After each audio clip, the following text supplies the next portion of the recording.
জয় শ্রী রাধে কৃষ্ণ। সকল কৃষ্ণপ্রেমী ভক্তবৃন্দগণকে জানাচ্ছি আমার শ্রদ্ধাপূর্ণ প্রণাম। রাধে রাধে। আজ 21শে অগ্রহায়ণ 8ই ডিসেম্বর সোমবার সন্ধ্যাবেলা বসে পড়লাম আজ পাঠ করতে। আজ আমি আমাদের পরম ধর্মগ্রন্থ শ্রীমদ্ ভাগবত গীতার কিছুটা অংশ আপনাদের পাঠ করে শোনাব। সকল কৃষ্ণপ্রেমীগণ এই পবিত্র গীতা পাঠ শ্রবণ করুন এবং নিজের জীবনকে সুশৃঙ্খলিত প্রেমময় করে তুলুন। ভগবান বলেছেন, যারা ভক্তিযুক্ত হয়ে প্রীতিপূর্বক আমার সেবায় নিত্য যুক্ত থাকেন, আমি তাদের শুদ্ধ জ্ঞানজনিত বুদ্ধিযোগ দান করি, যার দ্বারা তারা আমার কাছে ফিরে আসতে পারেন। এই শ্লোকে বুদ্ধিযোগম কথাটি অত্যন্ত তাৎপর্যপূর্ণ। এই প্রসঙ্গে 2য় অধ্যায়ে ভগবান অর্জুনকে যে উপদেশ দিয়েছেন তা আমরা স্মরণ করতে পারি। সেখানে ভগবান অর্জুনকে বলেছেন যে তিনি তাকে বিভিন্ন বিষয়ে উপদেশ দিয়েছেন এবং তিনি এখন বুদ্ধিযোগ সম্বন্ধে উপদেশ দেবেন। এখানে সেই বুদ্ধিযোগের ব্যাখ্যা করা হয়েছে। বুদ্ধিযোগের অর্থ কৃষ্ণ ভাবনাময় কর্ম। সেটি সর্বশ্রেষ্ঠ বুদ্ধিবৃত্তি।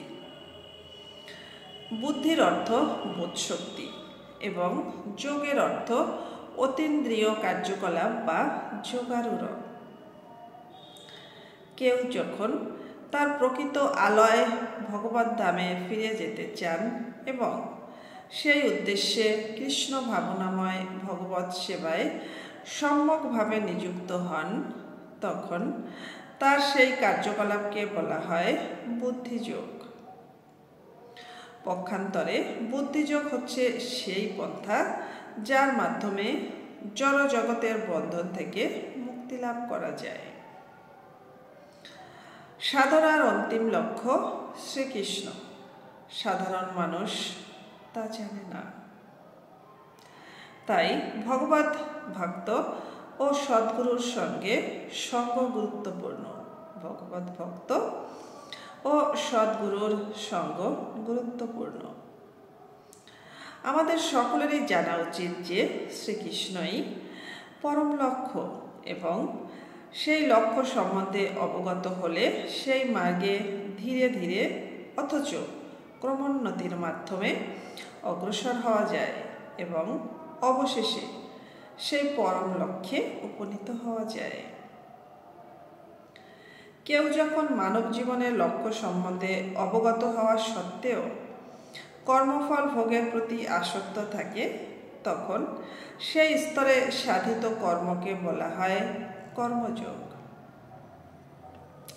কেউ যখন শ্রীকৃষ্ণকে পরম লক্ষ্যরূপে জানতে পারে এবং শ্রীকৃষ্ণকে জানবার জন্য মনোধর্মপ্রসূত জ্ঞানের আশ্রয়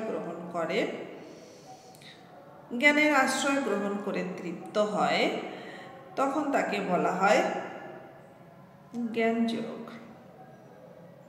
আর যখন পরম লক্ষ্য সম্বন্ধে অবগত হয়ে কৃষ্ণ ভাবনাময় ও ভক্তিযুক্ত হয়ে শ্রীকৃষ্ণের সেবা করা হয়, তখন তাকে বলা হয় ভক্তিযোগ বা বুদ্ধিযোগ।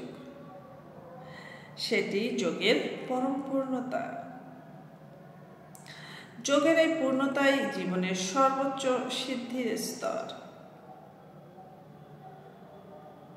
কেউ সদ্গুরুর আশ্রয় প্রাপ্ত হয়ে কোনো পারমার্থিক সংস্থার সঙ্গে যুক্ত থাকতে পারেন, কিন্তু পারমার্থিক উন্নতি সাধনের জন্য যথার্থ বুদ্ধি যদি তার না থাকে, তাহলে শ্রীকৃষ্ণ অন্তঃস্থল থেকে তাকে নির্দেশ প্রদান করেন,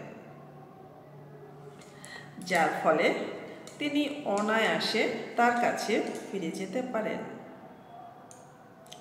তার জন্য একমাত্র যোগ্যতা এই যে কৃষ্ণ ভাবনাময় হয়ে প্রেম ভক্তি সহকারে সর্বক্ষণ সর্বপ্রকারে শ্রীকৃষ্ণেরই সেবা করা। শ্রীকৃষ্ণের জন্য তাকে কর্ম করতে হবে এবং সেই কর্মটি প্রীতির সঙ্গে সাধনা করতে হবে।